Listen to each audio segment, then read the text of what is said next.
Hi everyone! As a part of the requirement in the course EPAP, we are tasked to make a video of ourselves applying the 4 steps in teaching a skill in EPP or TLE.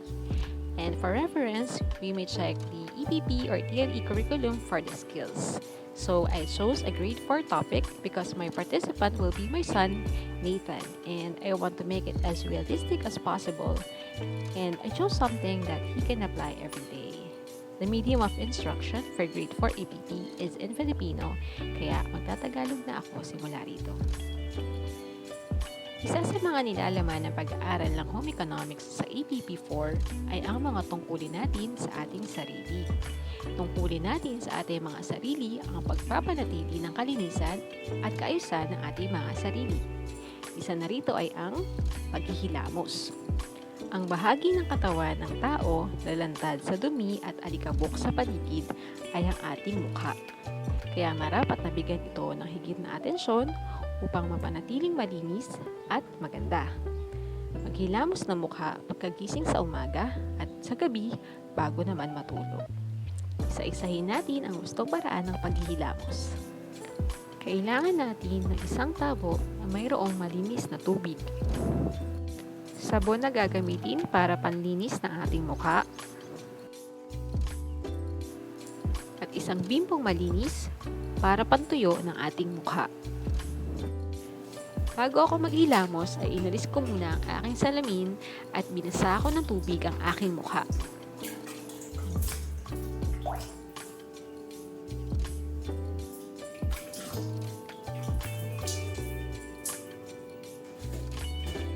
Pagkatapos ay kumuha ako ng sabon at inilagay ito sa aking palad at pinahid sa aking mukha.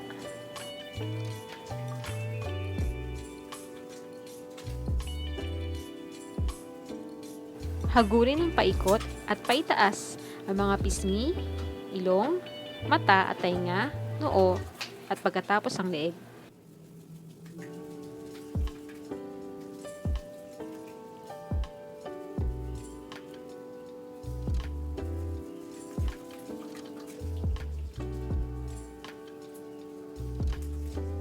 Pagkatapos ay banlawan ang mukha.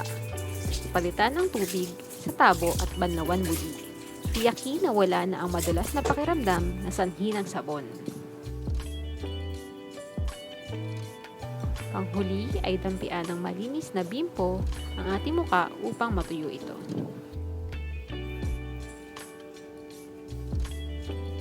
Sa parteng ito ay ginaya ni Nathan ang pinakita ko sa kanyang paghihilamos ng mukha. Tinulungan ko siya sa pamamagitan ng pagbigay ng tabo na mayroong malinis na tubig. Pag-abot ng sabon na gagamitin sa panlinis ng kanyang mukha,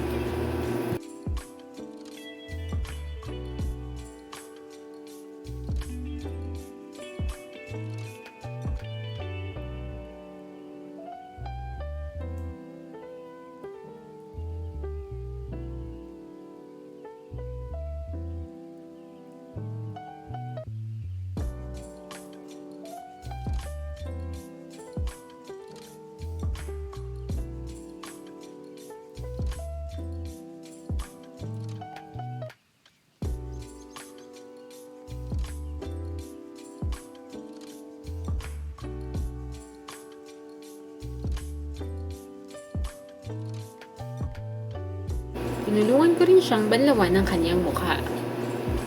At syempre, inabot ko ang bimpong malinis para pantuyo ng kanyang mukha.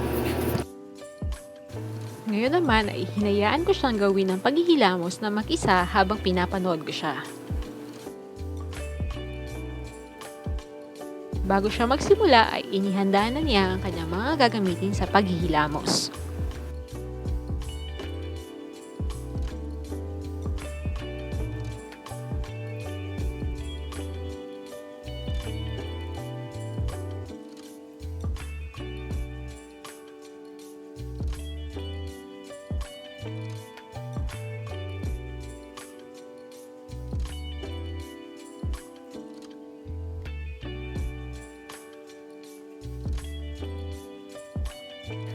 Marunong na si Nathan ah. Good job, Nathan.